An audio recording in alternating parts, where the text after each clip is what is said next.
Assalamualaikum warahmatullahi wabarakatuh. Perkenalkan, nama saya Karmila dengan NIM 200-865.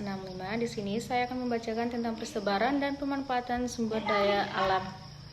Pengertian sumber daya alam. Sumber daya alam adalah segala sesuatu yang dapat diperoleh dari lingkungan untuk keperluan manusia.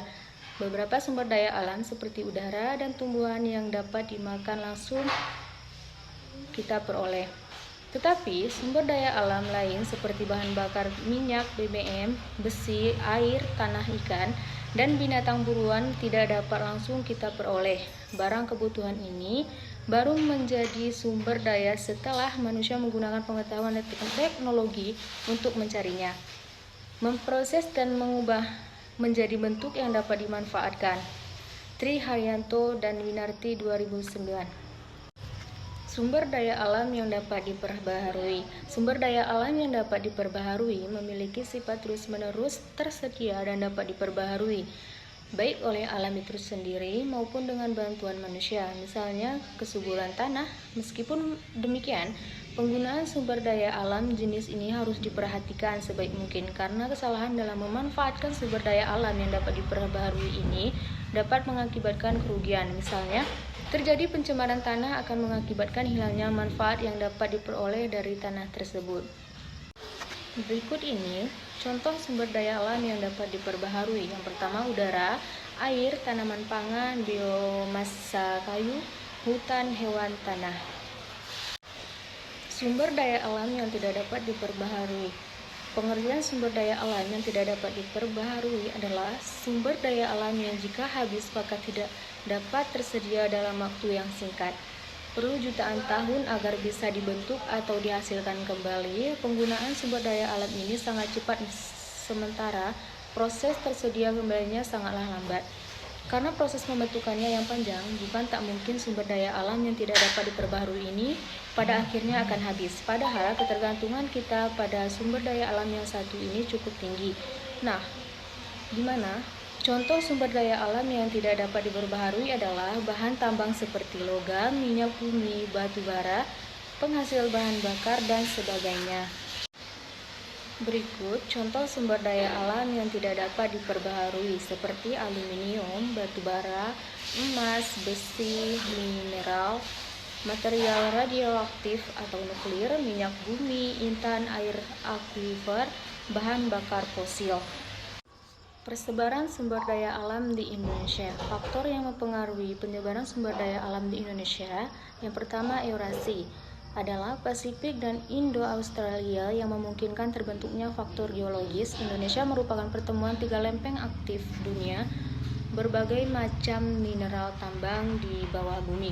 Yang kedua, iklim. Kepulauan Indonesia yang berada di wilayah ekuator menyebabkan beriklim tropis dan kaya akan flora dan fauna yang beragam. Yang ketiga, geomorfologi adalah alam di Indonesia terdiri dari pesisir, dataran rendah, dataran tinggi hingga gunung, mengakibatkan variasi sumber daya alam Indonesia. Persebaran sumber daya alam di Indonesia. Persebaran sumber daya alam yang tak diperbaharui. Yang pertama, Pulau Sumatera, Pulau Jawa dan Bali, Pulau Kalimantan, Sulawesi, Kepulauan Maluku dan pulau sekitarnya, dan terakhir Pulau Papua.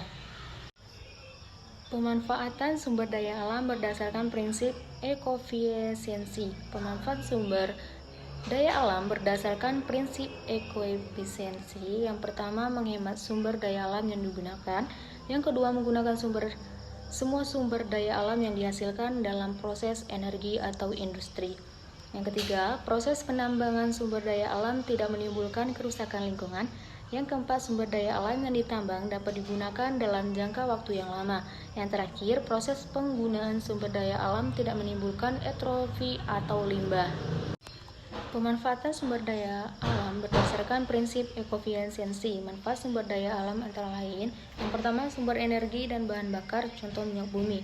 Yang kedua, pembangkit listrik, contohnya minyak bumi, sinar matahari. Yang ketiga, untuk kebutuhan makan bagi manusia dan hewan, contoh hewan dan tumbuhan.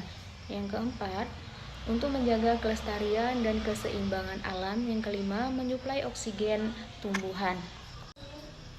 Kesimpulannya adalah, yang pertama, sumber daya Menurut Undang-Undang Lingkungan Hidup Nomor 4 Tahun 1982 dapat dikelompokkan menjadi 4 kategori utama, yaitu sumber daya manusia, sumber daya alam hayati, sumber daya alam non-hayati, dan sumber daya buatan. Yang kedua, sumber daya alam adalah unsur-unsur lingkungan alam yang diperlukan manusia untuk memenuhi kebutuhan serta meningkatkan kesejahteraan hidup. Yang ketiga, sumber daya alam berdasarkan ketersediaannya dapat dikelompokkan menjadi sumber daya alam yang dapat diperbaharui dan sumber daya alam yang tidak dapat diperbaharui. Yang kelima, sumber daya alam yang dapat diperbaharui terdiri atas air, sungai, danau, waduk atau laut, dan atmosfer, angin, suhu udara, kelembapan, curah hujan, sinar matahari, dan bulan. Yang keenam, sumber daya alam yang memiliki sifat gabungan terdiri atas sumber daya biologi atau panen.